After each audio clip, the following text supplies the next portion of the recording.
Hi guys, and welcome to story time. So I'm really sorry I've been away for a little while. I've had a few family things to deal with, and then last week we were meant to have a story time and I ended up having to take my computer completely to pieces. It was an absolute nightmare, but we're over that. We're all done. I'm back, and it's going to be a story this week.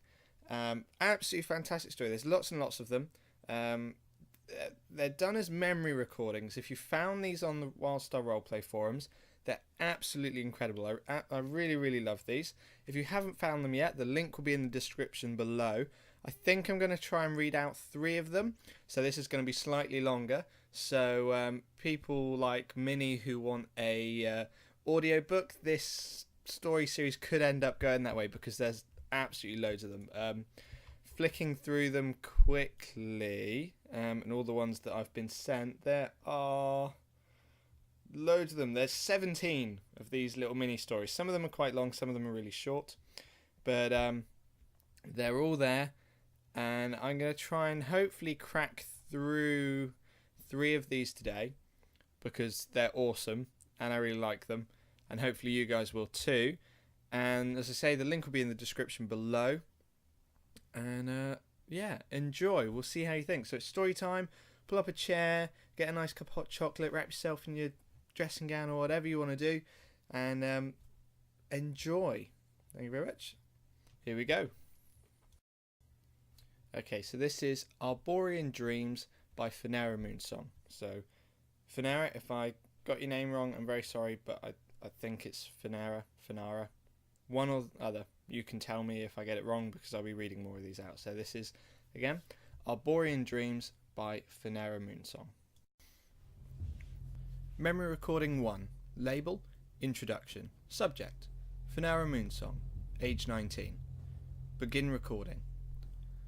You place the memory crystal in the player, and there is a familiar disorientation as your perspective and memories shift. Your tail swishes behind you and thumps against something hard, perhaps a dresser.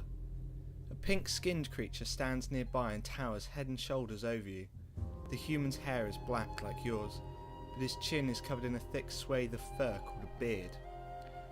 What do I need to do? You ask, and your voice is soft and lyrically feminine. You fumble with a long crystal shard clutched in your blue fingers.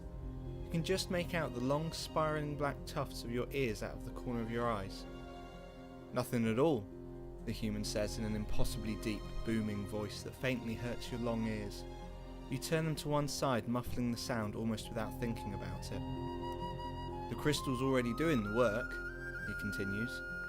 Is this magic, you ask, or technology? I still have a trouble telling the difference. You know I ain't one for the mystical, the human says. No, this is good old reliable technology. You see, the crystal acts as a neural recorder and... The human continues to talk, but the words make no sense to you. They're long with lots of syllables, and they all drift together in a mishmash. You stare at the crystal as he talks, and a faint amusement creeps within you at its pulsating light. And that's all there is to it, the human finishes. Simple, right? You look up at him and frown. Sounds like magic to me. It ain't magic, the human says. You can hear the frustration in his voice. It makes you giggle. You enjoy giggling, that makes the human smile. You wanted a way to save your memories, here it is. Now why don't you look in the mirror and introduce yourself to whoever's unfortunate enough to ride around in that skull of yours. You turn towards a mirror and stare into it. You see your reflection, and you are pretty, if not beautiful Orin female with blue skin and a thick mane of black hair that hangs almost to your waist. A long tail swishes behind you in a lazy flutter. You don't need to see its reflection to feel it behind you. You're inside a ship of some kind. There are metal bulkheads beyond you in the reflection. You say, clearing your throat. Hello, I'm Fenara Moonsong, and I'm... You turn to look at the human. I doubt anyone but me is ever going to play this. Better safe than sorry, the human says and nudges your shoulder. The light tap is enough to hurt. Humans didn't know their own strength. Get on with it. Right, you say again. I'm Fenara Moonsong, Orin female and deputy in good standing with the Blazing Saddles Company. Currently stationed in Thade. Nexus. I've seen 18 summers, that's... You hold out your fingers and count in your head. 19 standard years, estimated. My friend the Captain Odysseus Chance, you point off to one side at the lumbering giant beside you, is helping me to record my memories of Arborian, so that I make sure I never forget them. On the off chance that you're someone other than me, and listening to this crystal recording thing, whatever it is, well, hello, welcome to my mind. I hope you enjoy the stay. You look away from the mirror and back to the human you now know as Captain Chance. What now? Just hit the stop button on the HoloHUD, he says, and when you're ready, just start remembering things. Alright, thank you, Captain, you say, and reach up with one finger to tap a faint hollow button hovering near the crystal. Goodbye for now. End recording. Memory recording 2. Label, The Metal Dragon. Subject, Fenara Moonsong, age 7. Begin recording. Your tail lashes at the branches of the little spur trees that grow off the much larger branches of the wisdom tree. The forest around you is cloaked in emerald shadow. Only a dim light tinted green by layer and layer of great leaves permeates even this far down. You leap and bound from branch to branch as taking no breaks between landings. You hear and feel the tree as part of the weave. The tree sings to you in a gentle whisper of the glory of the mother sun far above. It pleads for the blessed light. You feel that connection always, though you can't feel much more than the branch you're currently standing upon. Your ears twist and turn, focusing on distant sounds, impossibly faint. They, along with the weave, form a near-perfect three-dimensional map in your head, predicting where and how you should leap next. Above and ahead of you are 2 Aurorian females, both blue-skinned and black-haired with long tufted black ears and tails. One of them, the younger of the 2, looks back at you and grins. "Come on, little one," the Aurorian female says, and you recognise her. Iniri is her name. Iniri Moonsong. She's your older sister. She smiles at you and sticks out her tongue. "You're going to lag back with the males." Ahead of Iniri is Menda Vensha Moonsong, but you know the distant woman by another name, Mother. "Don't feel you need to rush, Fenny," a chipper male voice says from behind, and to your right, a male Aurorian, surprising in his size, lands on the branch beside you. Like the 2 women, he has black hair and blue skin, though his fur has light grey striping along the tail and the highlights of his long hair. He is father, and his name is Stareth Moonsong. You stay safe back here with your dad. Father wraps his tail around you in a hug, and you gleefully hug back. You always feel safe in father's embrace. "I'm happy staying right here with Da," you say and stick out your tongue at the diminishing figures of mother and sister. The great trees stretch almost to the clouds, and as you climb the familiar path of branches, rope bridges and vines ever upwards, looking down you can only dimly make out home Nightbloom Village, located at the bottom of the great trees and near their roots. Above, green turns to pink as you grow ever closer to your destination, the impossible grandeur of Skyhaven Village, the village in the clouds. Flower petals as long as 4 Aurorian flutter on the strong breeze. They tint the forest pink near the top. You become aware of the high-dwelling pink-haired Aurorian long before you see them. Their work songs and laughter echo down to you in the best and only welcome an Aurorian could ever need. At the centre of Skyhaven Village, 5 great pink blossoms join together to form a broad star lined with flower homes. The higher you go, the more midnight-maned moonsongs, nightshies and duskleafs you see scaling with you.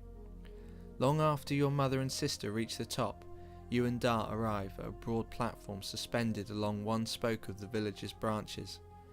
As you gather up on the top, Da takes you up on his shoulders and lets you look around. From the top of Skyhaven, you can see the broad vale that stretches from horizon to horizon, the tops of all the great wisdom trees that reach so far into the sky you can't even see a hint of bare earth anywhere. Da points to the east and says the mountain range faintly visible there are the Glimmer Peaks. He points west and says the taller, spikier mountains there are the Mist Shrouds. You see your sister Iniri already shadowing Nightbloom Village's aging, grey-furred matria. A fleeting, displaced memory traces by. You see your parents in the central chamber of your home in the roots of the wisdom tree, and they speak in hushed tones of how Iniri has been selected as consort to the matria, and if all goes well, to be her replacement. Now, Aniri stands to one side of the matria, offering an arm as support. The two villagers' matrias, both grey-haired and with deep laugh lines etched into their faces, stand side by side looking up into the sky. Mother stands nearby as Nightbloom's senior mender, along with luminaries from both villages in a semicircle behind the matrias and Aniri. You sit with Dar off out of the way with some of the other children and fathers who've made the trek upwards. You leap onto Dar's shoulders and squirm down into his lap between his legs, and back down chasing the tip of his tail as he dances around you. Dar seems distracted. You scarcely notice as a familiar pink-haired boy about your sister's Aniri's age bounces up.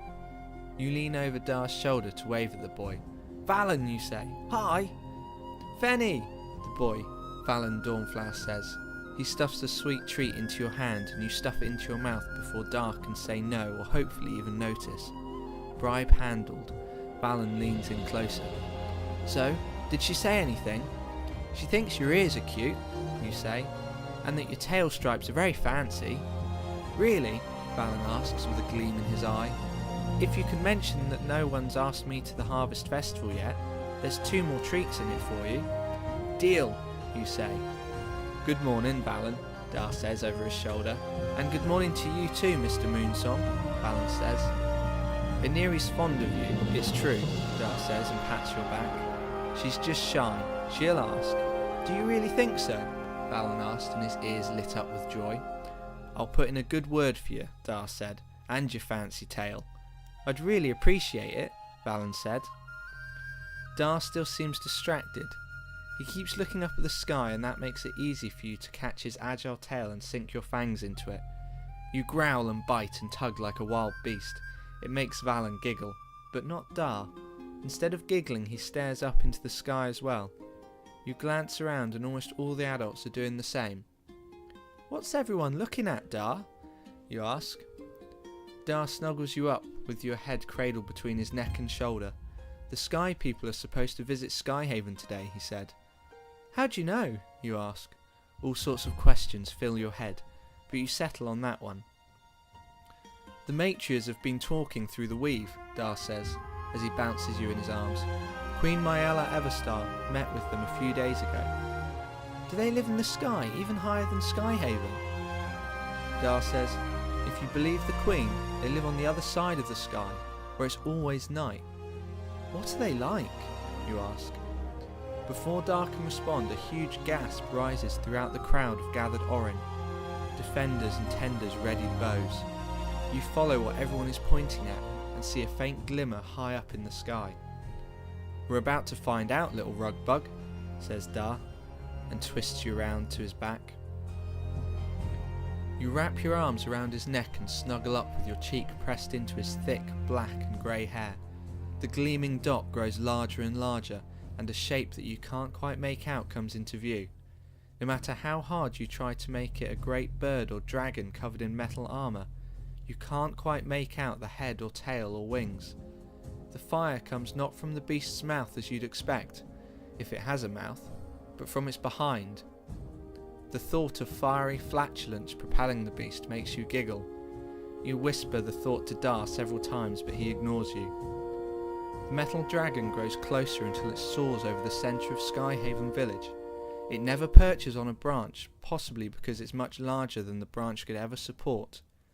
Instead, something insane happens, something that makes many Orin scream in terror and hide. The metal dragon's stomach tears open and spits out 3 strange-looking creatures. All of them are huge, and as far as you can tell, males like Dar. They tower over the matriarchs and all the gathered Orin. You overhear murmuring, wondering how large the Sky People's females were if the males were this gigantic. Instantly you notice the pink and brown skinned creatures don't have ears or tails. The only adornment on their head are flaps like fans that stick out the sides of their heads. You stare as best you can at the lumpy folds of flesh. The giants wear a lot of clothing, enough to cover from their necks down. The colours and materials are strange, like nothing you've ever seen. Even stranger tools hang off their thick belts. With them walks an Abrorian female, but not a moonsong or a night sky or dusk fern, or even a cloudwalker or dawnflower. She's taller even than your mother, but still nowhere near as tall as the sky people, and her hair and skin are a lustrous green just like the forest itself. You wish your skin was such a lovely hue. Are those sky people? You ask as you perch on Dar's shoulder to get a view. His strong hands hold your legs in place. I think so, Rugbug, Dar says. He pushes through the crowd of tall females so that you can get a better look. They're big ones, ain't they? They sure are, you squeal. You confirm to whisper in Dar's ear. They look funny, Dar. We probably look funny to them too, Dar says. We should all try our best to be friendly and welcoming. That's what we'd want from the sky people. Dar's wise. The sky people and the green Abrorian approach the gathered dignitaries of the two villages. Iniri looks back at you and Dar. She shoots you a big happy smile and waves, then joins the other Abrorian in a large group hug with the three sky people. You giggle at their expressions. They don't seem to know what to think of hugs. End recording. Memory recording 3. Label: Jed, the man from the sky. Subject: Fenara Moonsong, age 7. Begin recording. You soar through the air in the gloom near ground level, just outside Nightbloom village. You spin and your tail curls around you in a circle, long enough that the fluffy tip rubs against your face. Effortlessly, you land on the balls of your feet on another branch of another tree. You don't even pause as you run for the glittering red blossom growing in a patch of moss clinging to the branch. Vanilla Nightshy, 8 summers old, runs up the other side of the branch. Her ears are folded back angrily, and her tail swirls with aggression. She stares at you with mean unhappiness, but you don't stop. You race to the flower and jump over it, landing on Vanilla's side and blocking her from picking it. You giggle in triumph and wrap your body around the bloom. Mine, you say, and stick out your tongue. Go find another one. Vanilla slaps her tail across your back and frumps.